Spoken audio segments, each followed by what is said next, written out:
Desde un principio, la Iglesia Cristiana Ortodoxa ha confesado la resurrección física de su fundador Jesucristo. En otras palabras, la Iglesia ha mantenido que el cuerpo físico de carne que se introdujo en la tumba fue el mismo que se levantó 3 días después, inmortal e incorruptible.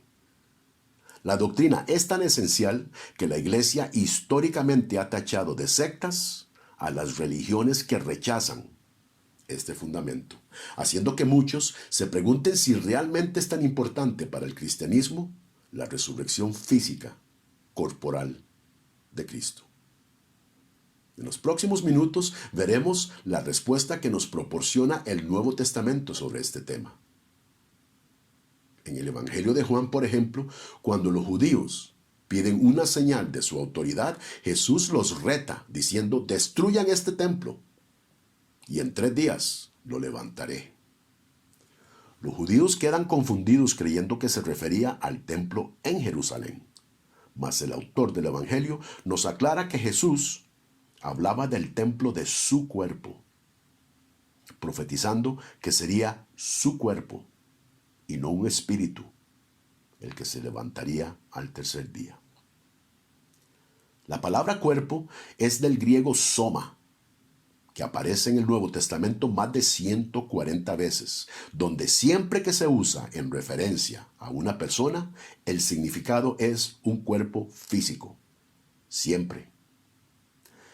Los que mantienen que Cristo resucitó en espíritu cometen el mismo error que los discípulos en el capítulo 24 del Evangelio de Lucas, donde al ver a Cristo resucitado quedan espantados y atemorizados, pensando que veían precisamente a un espíritu.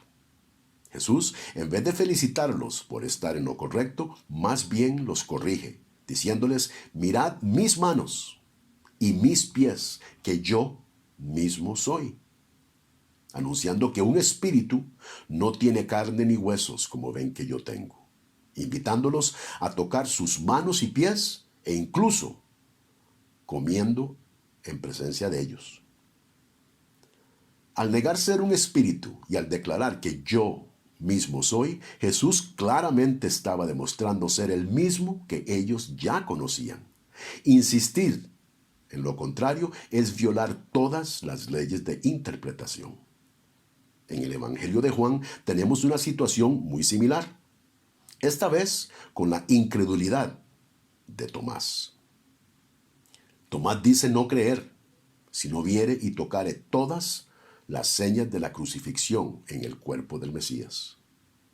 8 días después, su deseo se hace realidad cuando Jesús lo invita a meter su dedo en las llagas de sus manos y la mano en su costado, de nuevo refiriéndose a estos como mis manos y mi costado.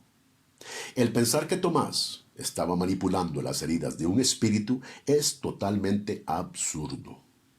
Pedro, quien fue testigo de estos eventos, en su primer discurso en el libro de Hechos, se refiere precisamente a la resurrección de su maestro y nos revela que su carne no vio corrupción. Una declaración sin sentido si lo que se levantó del sepulcro fue un espíritu. Es por eso que cuando las mujeres vuelven al sepulcro en la mañana del 3er día, se nos dice que no hallaron el cuerpo del Señor Jesús. Una tumba vacía solo puede evidenciar una resurrección corporal. Y si la resurrección fue corporal, es indiscutible que su segunda venida también lo sea. Por eso Juan nos dice en Apocalipsis que todo ojo lo verá. Es más, cuando Jesús asciende, Lucas nos dice que 2 varones vestidos de blanco se aparecieron y dijeron a todos los presentes: este mismo Jesús, así vendrá como lo han visto ir al cielo. Recalco, ellos dijeron este mismo Jesús, o sea, el mismo que días antes les había dicho no ser un espíritu. Ese Jesús, así vendrá. De acuerdo al Nuevo Testamento, la resurrección física del Mesías es el corazón del Evangelio. Pablo, bajo inspiración del Espíritu Santo, nos revela que si Cristo no resucitó, vana es nuestra fe y por consecuencia aún estamos en nuestros pecados. Amigos, sin la resurrección física del Mesías no hay fe, no hay cristianismo, no hay salvación. Las religiones que mantienen que Cristo resucitó espiritualmente están creyendo un evangelio falso y obviamente sin poder de salvación. Sin embargo, el plan de redención de Dios no finaliza con su Hijo Jesucristo.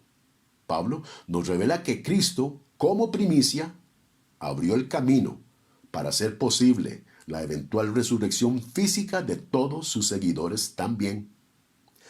Romanos 8 nos lo confirma enfáticamente, donde nos dice, y si el Espíritu de aquel que levantó de los muertos a Jesús mora en nosotros, entonces el que levantó de los muertos a Cristo Jesús vivificará también nuestros cuerpos mortales. No hay misterio. De acuerdo a Filipenses, nuestro cuerpo será semejante al cuerpo glorioso de Cristo. La resurrección corporal de Jesús entonces garantiza que la resurrección del creyente sea de la misma naturaleza, con un cuerpo real, físico, de carne y hueso, idéntico al que teníamos, solo que ahora imperecedero e incorruptible. Lo que resucita es un cuerpo espiritual y no un espíritu. Y es aquí donde surge confusión al no saber la diferencia. Un espíritu es etéreo, inmaterial. Ya vimos cómo Cristo mismo refutó este error.